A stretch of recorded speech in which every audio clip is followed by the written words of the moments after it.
ازيكم عاملين ايه؟ كل سنة وانتم طيبين، يا رب تكونوا بخير. النهاردة هتكلم عن الإنذار الكاذب اللي جسمنا بيحطنا فيه لما نبقى داخلين على بانيك اتاك أو على نوبة هلع. بيكون إنذار كاذب فعلا، يعني مبيبقاش فيه خطر حقيقي. بيبقى خطر احنا بس حاسين بيه جوانا، ما بيبقاش موجود حقيقي. لكن المشاعر اللي بتبقى موجودة أو اللي بنبقى حاسينها بتبقى حقيقية جدا، وبنبقى حاسينها فعلا. يعني احنا ما ننكرهاش على نفسنا نقول ان احنا مثلا بنستهبل او حاجه، لا، بيبقى فعلا الاحساس ده حقيقي. هنتكلم في البانيك اتاك بيحصل ايه وبيحصل ليه، واحنا نعمل ايه، او تبس نعمل ايه، او نتصرف ازاي. اول حاجه بيحصل ايه؟ بيبقى نفسنا متسارع جدا. ساعات في ناس تبقى حاسه انها مخنوقه اختناق من كتر ما ها كده.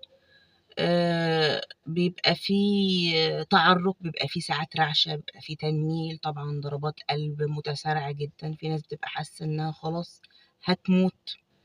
فبتبقى الأحاسيس دي حقيقية جدا. ده بيحصل ايه؟ طيب بيحصل ليه؟ احنا عندنا في جسمنا سيستم كده، سيرفايفل سيستم، يعني حاجة بتخلينا ننجو في المواقف الصعبة. الفايت اور فلايت سيستم. يعني ايه؟ يعني انا جسمي بيتأهب داخليا في وجود خطر حقيقي، ان هو يا فايت يا يقدم ويهاجم وكده، يا فلايت يا يسحب نفسه خالص.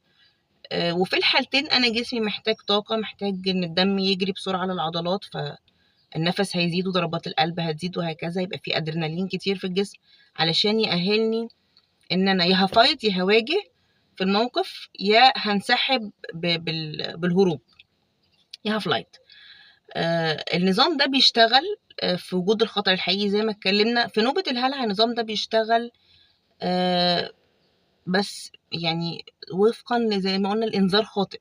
أنا بفهم جسمي إن في خطر، فهو بيعمل الموضوع ده. ممكن يكون كمان سبب من الأسباب بتاعة نوبة الهلع تراكمات من القلق والتوتر والمشاعر السلبية اللي موجودة عندي بقالها كتير مش بطلعها. مكتم عليها، بنكرها، بتجاهلها وهكذا. فانا بعمل ايه؟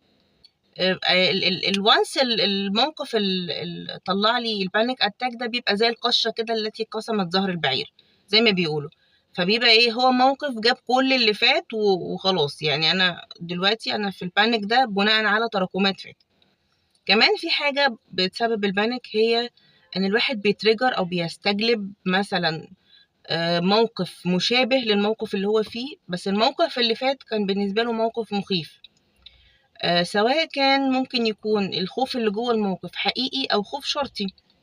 يعني أنا مثلا كان عندي علاقة ارتباط بحد كان بيقول لي مثلا كلام معين. العلاقة دي انتهت وكانت علاقة مثلا سامة أو كده. جينا ببدأ علاقة تانية مع حد جديد بيقولي نفس مثلا الكلام أو الكلمة نفسها اللي اتقالت، حسستني ان لا، ده انا كان بيتقال لي كده وكان الموضوع سام، فانا هسقط عليه الموضوع، فممكن ابانك. فده النقطة بتاعت ان انا بتريجر موقف سابق، بسقطه على موقف حالي. يكون الموقف اللي فات مسبب لي خوف او مسبب لي قلق، فده انا بدخله في الموقف الحالي. احنا كده اتكلمنا بيحصل ايه وبيحصل ليه. طيب نعمل ايه؟ اول حاجة انا عندي 4 تيبس هتكلم فيهم. اول حاجة هبعد عن اي مكان فيه ضوضاء او فيه دوشة، هحاول اهدى. هكلم نفسي بصوت عالي. انا كده بقى عندي وعي ان انا داخل على بانيك، انا هبانك دلوقتي، انا داخل على نوبة هلع. فهكلم نفسي بصوت عالي. ده مش خطر حقيقي، تمام؟ ده شوية وهيخلص، انا مش هموت دلوقتي، تمام؟ فحتة ان احنا نكلم نفسنا بصوت عالي او نبقى صوت خارجي لنفسنا، ده بيعمل برضو فرق في اننا نهدى شوية. تالت حاجة هحاول اخد نفس، ادخله نفس شهيق على 4 عدات والزفير اهدى على 6 عدات. كمان اخر تبس معانا هي ان انا هحاول اشتت نفسي عن الافكار بتاعة البانيك، من خلال ان انا اركز في صوت حواليا او في لون حاجة قدامي او حاجة لمسها تحت ايدي. علشان ايه؟ علشان احاول اشتت تفكيري عن الأفكار بتاعة الpanic دلوقتي، فأهدى شوية أو مشاعري تهدى شوية.